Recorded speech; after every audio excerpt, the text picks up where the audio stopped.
Okay, welcome to the weekly or almost weekly share of the Zera Shimshon. I totally apologize for last week because we had my grandson's chasana. It was the aufruf, and then we had the chasana Monday night, and we were relatively busy. And then my daughter visited from Chutz La'aretz, and I was really very hectic. So anyway, I'm going to do a short one today, and I hesitate to do this one, and you'll see why, but I think it's a very important concept to have in mind because a lot of people don't understand this, okay? So this is called the forbidden meat, okay? Safsuf. Wait, this is, it's Tesvav Sivan Tavshin Pei Daled, and it's Erev Shabbos. Okay, so hopefully everybody will get this and they have a. We still have Sheva Brachas this week in the Vayakov for my, and the ganze Mishpacha is coming again. Baruch Hashem. Hasafsuf asher b'kirbo his avut ha'ava. The rabble. I love what the rabble in their midst desired, and they sat and they cried. Yashuvu v'yivku gam b'nei Yisrael v'yomeru mi yachilenu basar. So now normally Safsuf is interpreted, and that's the Targum Yonason says also, it's the Erev Rav. They were the ones that Moshe Rabbeinu invited. God wasn't so happy about it. So anyway, they were the ones that caused the Chet HaEgel, and now they're complaining it didn't have meat, whatever.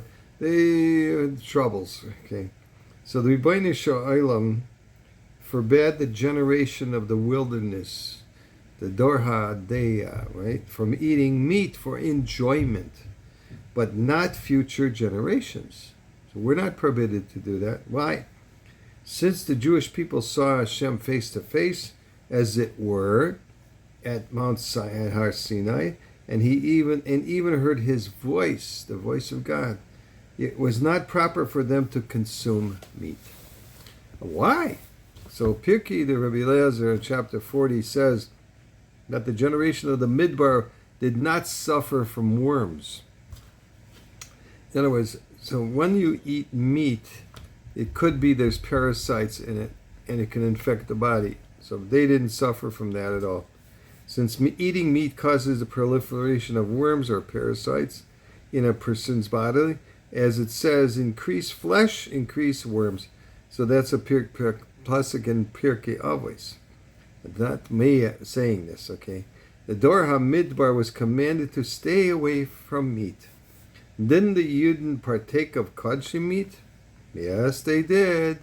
So because that meat was holy, and Hashem wanted the Jews to eat it, but not for mere enjoyment. So in other words, if you understand that being karbonos, the eating the meat of karbonos, it actually elevates a person spiritually. The food that a person eats at a Sudas mitzvah, or at a festival Yom Tov meal, or Shabbos meal, will not ultimately be food for the worms. That's from Reishis Chachma, Shahar Kedusha. That's why Klal Yisrael were commanded to eat the holy kodshim meat, which would not turn into worms or parasites. But we're warned to refrain from the consumption of regular meat, which does turn the food in for worms when a person dies. This commandment was only applicable to the generation of the wilderness who heard and saw Hashem.